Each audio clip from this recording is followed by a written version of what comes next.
Okay, so let's say that you do one of these prohibitive transactions. What are the penalties, or what's likely going to happen to you? Well, and that's the cool thing. That's the big distinction between the IRAs and the 401ks. If you do the prohibited transaction with an IRA, boom! Yeah, I heard they're unforgiving. Very unforgiving. The whole thing is considered distributed. You got a tax nightmare on your hands. With the 401k, all sorts of neat things come into play. First off, with the 401k, the penalty is 15% of the dollar amount involved. And the definition of dollar amount involved is really fascinating in that, let's say that you loan your retirement plan $100,000 at 10% interest. The dollar amount involved is the interest, or $10,000. So the penalty is going to be 15% times $10,000, $1,500, as opposed to $15,000. And you made that face of, who really gives a damn about $1,500? You're right. Compared to getting wiped out in an IRA. So, some of the people that we're talking to here are going to have IRAs, or they're going to choose to do IRAs and not do the 401k. Don't let it run you off. Just make sure that you don't do prohibited transactions.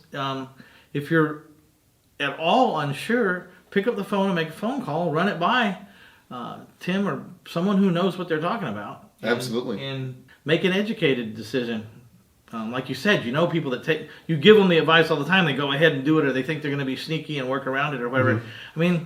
That's up to those people, but you want to have the right information to make a decision, And I say, let's just do this stuff right. Learn how to do these things right. There's opportunities every day. You don't have to do a prohibitive transaction. There's something going on all the time. A real deal maker knows there's another deal tomorrow. Oh, yeah. There's another deal tomorrow. Big time. So, yeah, it's 15% on the dollar amount involved with the 401k, a lot less than the IRA situation. And by the way, there's a really cool savings feature that says if you didn't know about it being a prohibited transaction, typically you're given 14 days to fix it.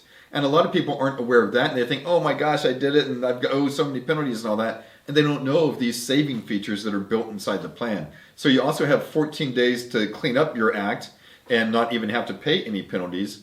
And if you do a prohibited transaction and it goes on for a while, you get that 15% of the dollar amount involved.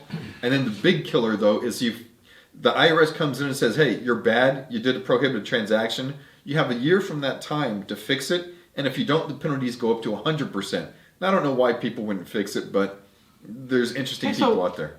Are there 401k police out there, or is there IRA police? Who audits this? Well, that's the fascinating thing. IRS audits these. We handle thousands of retirement plans, and I think we get a call maybe once every other year about somebody who has been audited. And what do we typically see with the audits? A lot of people don't do proper reporting of the rollovers. Some people don't have a valid plan. They used rental income to generate the plan, and that got them in trouble. And those are the main things. But like I said, the audit rate is so abysmally low. It's just incredible. If you do make a mistake, then go fix it. Yeah, fix it. Yeah. Pay the fiddler and keep on dancing. And keep on dancing. That's what it comes down to. Yeah. All right. Next, we're going to be talking about investments in real estate.